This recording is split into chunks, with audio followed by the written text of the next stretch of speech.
नमस्कार विद्यार्थी मित्रांनो, माझ्या YouTube चॅनलमध्ये मी तुमचं सहर्ष स्वागत करीत आहे.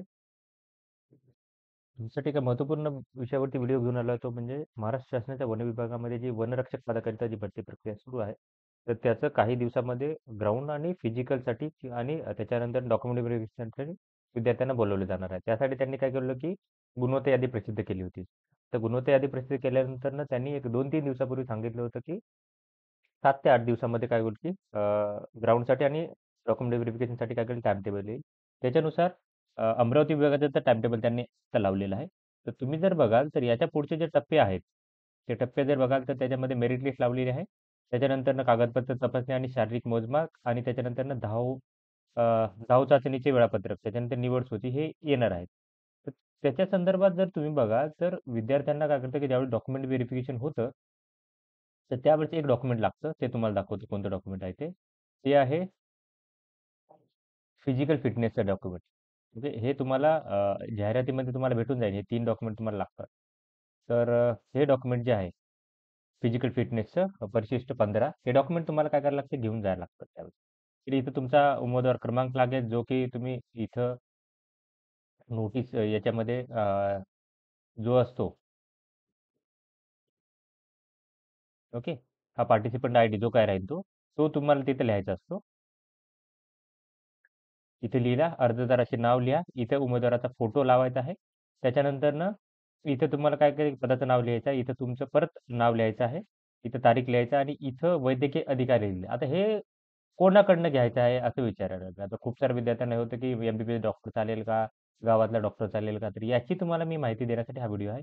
तर मी काय केलं की सगळ्यात पहिलं तर हा जो ईमेल आयडी आहे, त्यांना मेल केलेला होता आणि त्याच्यानंतर त्यांचा रिप्लाय जो आलाय, तो तुम्हाला मी काय करायला दाखवणार आहे. त्याच्यानुसार तुम्ही ते सर्टिफिकेट बनवून घ्यायचं आहे. ते सर्टिफिकेट तुम्हाला टेलिग्राम चॅनलवरती माझ्या भेटून जाणार आहे. बघा, त्यासाठी मी ॲक्चुअली 2 दिवसापूर्वी त्यांना मेल केला होता, की त्यांना विचारलं होतं, की वनरक्षक पदाकरता जे रनिंगसाठी मेडिकल फिटनेस सर्टिफिकेट पाहिजे, ते कोणत्या डॉक्टरकडून काढायचं आहे? योग्य ती माहिती द्यावी, असं विचारलं होतं फक्त. मुद्दा तोच विचारलं होतं. त्यानुसार त्यांचा रिप्लाय आलेला आहे मला. इथे तुम्ही मेल आयडी चेक करू शकता. MFD recruitment 2023 @gmail. 2023 @gmail.com याच्यावरती विचारला होता. तर बघा, धाव चाचणीकरिता शारीरिकदृष्ट्या सदृढ असलेले प्रमाणपत्र उमेदवारांना शासकीय वैद्यकीय अधिकारी यांच्याकडून घ्यायचं आहे. आणि त्या घेऊन काय करायचं आहे तुम्हाला चाचणीच्या वेळी हे सादर करण्यासाठी आवश्यक राहणार. आता शासकीय वैद्यकीय अधिकारी कुठला? तो जो गव्हर्नमेंटचा जो मेडिकल ऑफिसर असतो, तो तुम्हाला लागणार आहे. तुम्ही त्याच्याकडे गेला, जे गव्हर्नमेंटमध्ये जे मेडिकलचे हे असतात शासकीय रुग्णालय असतात, तर त्याचा एक हे असतो वैद्यकीय अधिकारी.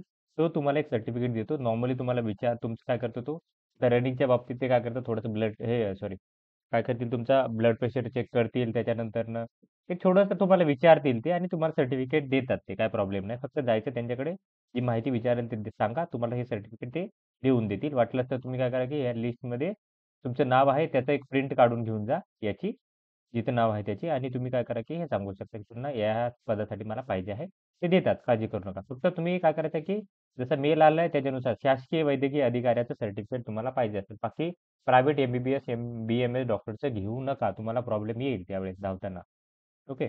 तर ही माहिती होती. तर अशाच महत्त्वपूर्ण अपडेटसाठी माझ्या चॅनलला सबस्क्राईब करा, व्हिडिओ लाईक करा आणि इन्फॉर्मेशन मित्रांसोबत शेअर करा. धन्यवाद.